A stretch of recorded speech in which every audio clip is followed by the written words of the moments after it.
সবাইকে good evening. সবাই কী করছো বলো? ওরে ঠান্ডা, এই ঠান্ডা দিনে ঘরে সব কিছু থাকা সত্ত্বেও বানিয়ে খেতে কার কার ইচ্ছে করে না আমার মতন? আমার তো ইচ্ছে করে না। আমি খুব কুড়ে বাবা, কিছু করার নেই, ঠান্ডায় আমি মরে যাই। তাই দেখো এখন নিয়ে নিচ্ছি ফুচকা লাগছিল এখান থেকে, তো ফুচকা নিয়ে নিলাম।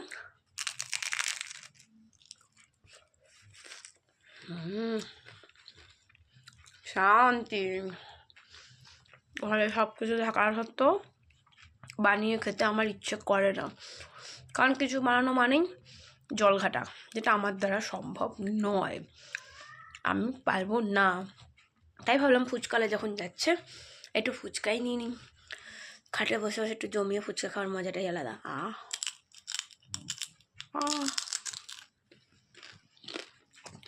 কে কে খাবে চলে এসো, একজন খাওয়ার জন্য পুরো রেডি। দেখো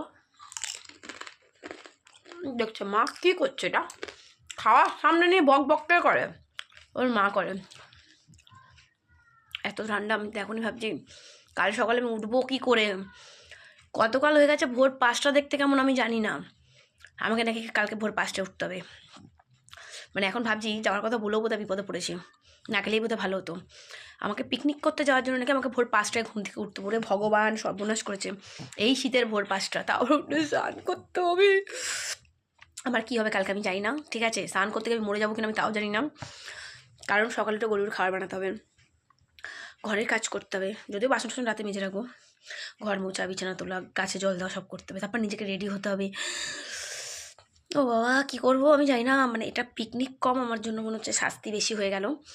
মানে আমার কাছে এটা সত্যি শাস্তি, কারণ এতটা ঠান্ডার মধ্যে আমি জানি না কতটা পারবো, বাট যেতে হবে। টাকাটা দিয়ে ফেলেছি, যদি জানতাম এতটা ঠান্ডা পড়বে আমি হারগিজ যেতাম না, টাকাও দিতাম না। আর বিরা মানে আমাদের শ্যামনগর থেকে মিনিমাম 2 ঘন্টা বাসে লাগবে, যেতে 2 ঘন্টা, আসতে 2 ঘন্টা, 4 ঘন্টা বাসেই টাইম কেটে যাবে। ওরে বাবারে আমার যে কী হবে আমি জানি না কালকে।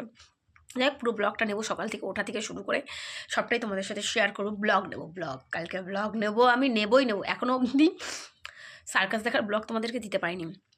দেবো গো দেবো, দাঁড়াও একটু সময় দাও, দেবো। লাইভেও আসবো, সব করবো। আমার বোনেরা অনেক জায়গায় ছিটিয়ে গেছে, সব জানি, সব খবর পাচ্ছি আমি। আসবো একটু ঠান্ডাটা কমতে দাও, এত ঠান্ডায় আমি পারবো না, হেবি ঠান্ডা লাগে, সারাক্ষণ মনে হয় এইভাবেই কম্বল চাপা দিয়ে চুপ করে বসে থাকি। দেখুন আমারটাকে, দেখুন এটাকে, দেখো ফুচকার দিকে তাকাচ্ছে শুধু বারবার, কিন্তু আমি দিতে পারবো না, জানো তো শরীরটা খারাপ করবো ওকে যদি দিই। তো ওকে আমি দিই না, কারণ নিজের বুকে পাথর ডেকে খেয়ে নিতে হয়, কারণ আমার ওকে বাঁচিয়ে রাখতে হবে। তো আমি ওকে দিই না কখনোই। তো চলো আমি আমার ফুচকাটা ফাটাফাট খেয়ে নিই। আর কে কে খাবে চলে আসো ফুচকা খেতে আমার সাথে, ঠিক আছে? মজা সে সবাই মিলে ফুচকা খাবো।